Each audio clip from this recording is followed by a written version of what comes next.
तो क्या कभी ये सोचा है कि हमारा दिया हुआ सिर्फ एक वोट कैसे पूरे राज्य की सरकार बना देता है? ये होता कैसे है? आज हम इसी सफर को समझने वाले हैं, एक वोट से लेकर राज्य को चलाने वाली बड़ी बड़ी नीतियों तक। चलिए इस पूरी प्रक्रिया को एकदम आसान भाषा में समझते हैं। हाँ, तो सवाल यही है कि एक अकेला वोट आखिर कैसे उन कानूनों में बदल जाता है जो पूरे राज्य की किस्मत तय करते हैं। देखिए, इसका जवाब छिपा है राज्य विधानमंडल की बनावट में। तो चलिए सबसे पहले इसकी नींव को ही समझते हैं, और उस नींव का नाम है विधानसभा।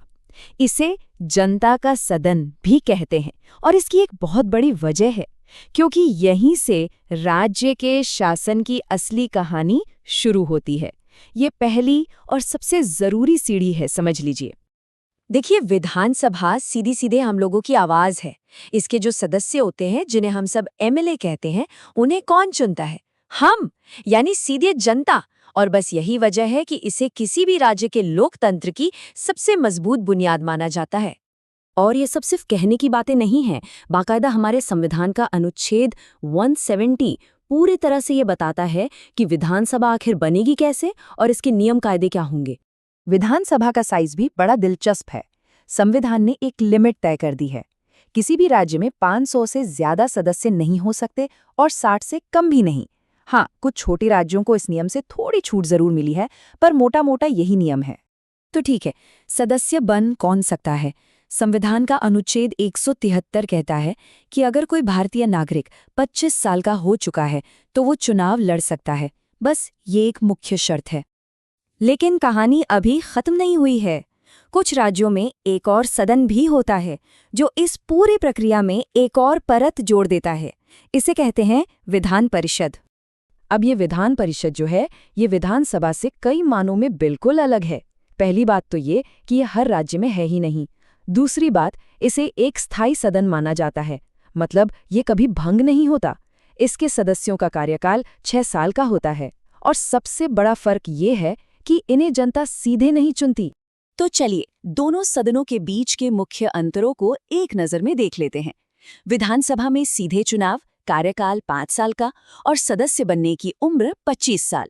वहीं दूसरी तरफ विधान परिषद में चुनाव अप्रत्यक्ष, कार्यकाल 6 साल का और उम्र की सीमा 30 साल है। हाँ, तो विधान परिषद के लिए न्यूनतम उम्र 30 साल रखी गई है। इसके पीछे की सोच ये है कि इस सदन में ज्यादा अनुभवी और परिपक्व लोग आएं, जो विचार विमर्श में गहराई ला सकें। ठीक है, तो विधायक तो चुन लिए गए, लेकिन असली सरकार बनती कैसे है? यहीं पर लेजिस्लेटिव ब्रांच यानी कि विधायिका से निकलती है एग्जीक्यूटिव ब्रांच यानी कार्यपालिका। मतलब जो लोग राज्य को चलाते हैं, वो उन्हीं लोगों में से चुने जाते हैं जो कानून बनाते हैं। इसका नियम बहुत ही सीधा सा है। जिस भी पार्टी या पार्टियों के गठबंधन को विधानसभा चुनावों में बहुमत मिलता है, मतलब आधे से ज्यादा सीटें, उसी को सरकार बनाने का अधिकार मिलता है। ये पूरी प्रक्रिया अनुच्छेद 164 के तहत होती है। देखिए, सबसे पहले राज्यपाल विधानसभा में बहुमत वाली पार्टी के नेता को मुख्यमंत्री नियुक्त करते हैं। फिर मुख्यमंत्री की सलाह पर राज्यपाल बाकी मंत्रियों की नियुक्ति करते हैं, और बस इस तरह से मंत्रिपरिषद का गठन हो जाता है। लेकिन सरकार बन जाने के बाद भी कुछ नियम हैं जो ये पक्का करते हैं कि सत्ता बेलगाम न हो जाए। ये नियम एक तरह से चेक एंड बैलेंस का काम करते हैं। अब एक बहुत ही जरूरी संख्या पर ध्यान देते हैं, 15%। संविधान का अनुच्छेद 164 साफ साफ कहता है कि मंत्रियों की जो कुल संख्या है, वो विधानसभा के कुल सदस्यों के 15% से ज्यादा नहीं हो सकती। इसको ऐसे समझिए कि अगर किसी विधानसभा में 100 सदस्य हैं, तो मुख्यमंत्री को मिलाकर ज्यादा से ज्यादा सिर्फ 15 मंत्री ही हो सकते हैं। ये नियम इसलिए बनाया गया ताकि बहुत बड़ी बड़ी कैबिनेट बनाकर सरकारी पैसे की बर्बादी को रोका जा सके।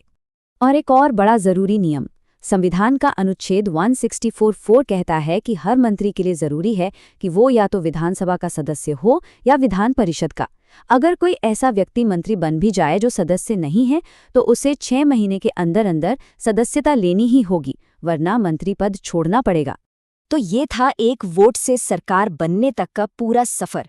लेकिन ये अपने पीछे एक बड़ा सवाल छोड़ जाता है। क्या विधान परिषद जैसा एक दूसरा अप्रत्यक्ष सदन हमारे लोकतंत्र को सच में मजबूत करता है, या फिर ये सिर्फ कानून बनाने की प्रक्रिया को और धीमा कर देता है? सोचने वाली बात है ना?